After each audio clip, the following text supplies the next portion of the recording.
Guys, അങ്ങനെ ഞാനും ഇച്ചും കൂടി ഇതാ നേരെ തളിപ്പറമ്പിലോട്ട് പോവുകയാണ്.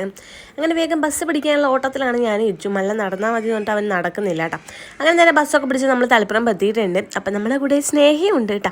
സ്നേഹനെ കണ്ടപ്പോൾ തന്നെ അവൻ ഓടി പോയിട്ടുണ്ടായിരുന്നു. അവനെന്തോ മുന്നേ പരിചയമുള്ള പോലെ ഇവൻ ആദ്യമായിട്ടാണ് സ്നേഹനെ കാണുന്നത് കേട്ടോ. പക്ഷെ അതിൻ്റെ ഒരു ഇതും കണ്ടിട്ടുണ്ടായില്ല. നല്ല പെട്ടെന്ന് രണ്ടാളും കൂട്ടായിട്ടുണ്ടായിരുന്നു. അങ്ങനെ നേരെ തൃച്ചംബരം അമ്പലത്തിലേക്കാണ് നമ്മൾ പോയിട്ടുണ്ടായത്. അത്യാവശ്യം കർക്കിടകമൊക്കെ ആയതുകൊണ്ട് തന്നെ അത്യാവശ്യം ആൾക്കാരുണ്ടായിരുന്നു. അങ്ങനെ നമ്മൾ പ്രാർത്ഥിക്കുകയൊക്കെ ചെയ്ത് പിന്നെ നേരെ കുളം കാണുക എന്നുള്ള പരിപാടിയാണ്. ഈ കുളം കാണാണ്ട് പോകാൻ പറ്റത്തില്ല നമുക്ക്.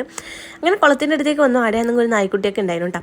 അതിനൊക്കെ നോക്കി ആൽമരമൊക്കെ നോക്കി നമ്മൾ കുറച്ച് ഫോട്ടോസും വീഡിയോസൊക്കെ എടുത്ത് വർത്താനൊക്കെ പറഞ്ഞ് കുറച്ച് സമയം അവിടെ നിന്നു. പിന്നെ നമ്മൾ നേരെ നമ്മുടെ ഫുഡ് സ്പോട്ടത്തിൽ എത്തിയിട്ടുണ്ട്. ഇച്ചുവാണെങ്കിൽ എന്തൊക്കെയോ വായിച്ച് പഠിക്കുന്നുണ്ട് കാര്യമായിട്ട്. സ്നേഹമാണെങ്കിൽ ഫോൺ കുത്തിക്കൊണ്ടിരിക്കുന്നുണ്ട്. അവസാനം നമ്മുടെ സാധനം നമ്മൾ ഓർഡർ ചെയ്തു. നമ്മളെ ജ്യൂസിയിലെ ചിക്കൻ സാൻഡ്വിച്ചും ലൈം ജ്യൂസും. ഇതാകുമ്പം ബഡ്ജറ്റ് ഫ്രണ്ട്ലി ആണ്, ടേസ്റ്റുമാണ്.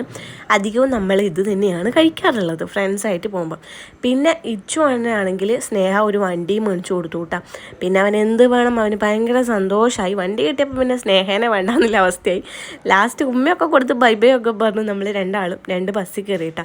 ഇനി എപ്പം കാണുന്ന ഒരു ഐഡിയ ഇല്ല. അങ്ങനെ ബസ്സിൽ കയറി അവൻ ഭയങ്കര സന്തോഷമാണ് വണ്ടി കിട്ടിയതിൻ്റെ. നേരെ ബസ്സൊക്കെ ഇറങ്ങി നമ്മൾ നടന്നുകൊണ്ടിരിക്കുകയാണ്. ഈ ചളിക്കുണ്ട് കാണുമ്പോൾ നിങ്ങൾക്ക് ഒന്നും തോന്നുന്നില്ലല്ലോ. ചളി ചവിട്ടണ്ടെന്ന് വെച്ചാൽ ആ കല്ലിൻ്റെ മുകളിൽ ഞാനും ഇച്ചു നടന്നതാണ്. ചെരുപ്പ് തന്നെയ എന്താ പറയുക, ആ കല്ലിൻ്റെ മുകളിൽ നിന്നും ആ ചളിയിലേക്ക് ഞാനും ഇച്ചു ഒരു വികലാണ്. ഭാഗ്യത്തിന് എൻ്റെ മോനൊന്നും പറ്റിയിട്ടില്ല. എനിക്ക് നല്ല കാര്യമായി തന്നെ പറ്റിയിട്ടുണ്ട്. എൻ്റെ കാലിൻ്റെ മുട്ടൊക്കെ പൊട്ടി.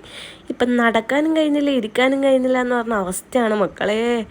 കാവടിത്തുള്ളി പോയതാണ്. ഇപ്പം ട്രാജഡിയായി, പറഞ്ഞിട്ട് കാര്യമില്ല.